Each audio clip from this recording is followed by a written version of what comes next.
what happens when you post a few songs on the internet? Just a few years later, you're in a successful band. Hi, I'm Rebecca Brayton, and welcome to WatchMojo.com. And today we're speaking with A Rocket to the Moon. I can feel her breath as she's sleeping next to me, sharing pillows and cold feet. So we always like to start with the origin stories of the bands that we interview. So tell us how A Rocket to the Moon first got together. It started kind of in 07 or 06 with me just messing around on my computer kind of and making some kind of electronic sound. And that turned into me playing like by myself, doing acoustic shows, and then I went on tour with Justin's band, Brighton, and I would just kind of open for them and play, an acoustic set. And then that turned into Justin and I writing songs together, and kind of him just playing like with me, but while he met this kid in Arizona, because he was playing bass and he was a good friend of our first manager. And so then the three of us kind of all started playing together with a friend back in Arizona on drums. And then we did a record a couple years ago. After we did a record, we were looking for a drummer, and our producer at the time knew Andrew from doing his old band's record. And then the four of us started playing together from there on out, and we've been kind of touring for the last 3.5 years, doing it like this. Oh, I know you know how we felt about that night. Just your skin. What kind of music did you guys all grow up listening to? I mean, who are your idols and icons? I'd say for all of us, we usually say Tom Petty. That's a huge one that we have in common at least, and then we have a lot of differing tastes as well. When I was a little kid, all I listened to was country music until I was like 10, and then I got into R&B, which I know he's got a little bit of an R&B background too. I was like really into Boyz II Men and stuff, and then I got into Rage Against the Machine and Deftones and bands like that, and then punk rock from there, so I have a pretty broad background. Yeah, I always found that Rage Against the Machine was the next step from Boyz II Men. Yeah, it's a natural evolution. It's kind of weird. It's mostly in the harmonies, I think. Yeah.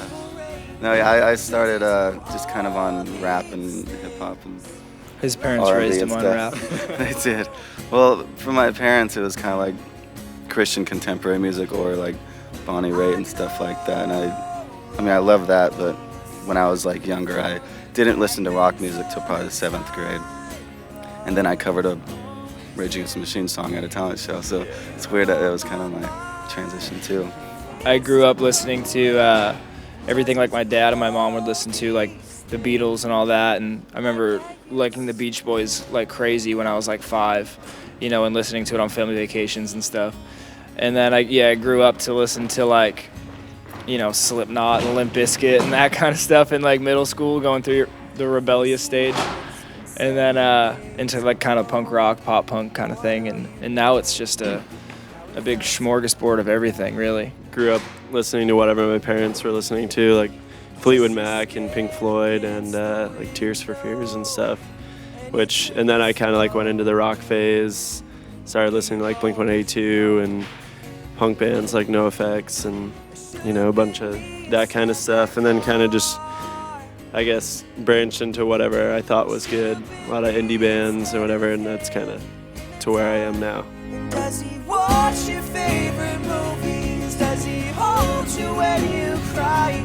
Does he let you tell him all your favorite parts? You've seen it a million times. Something different that you did was you covered a Beyonce song? Up in the club, we just broke up. I'm doing my own little thing. I guess the logical question is why? Andrew had the idea, and it was kind of because I know like a lot of bands cover hip hop songs or whatever, and they just like rock it out. But we're like, if you pay attention to like a good song, it can be a good song no matter how it's played, and just kind of stripped down acoustic folky.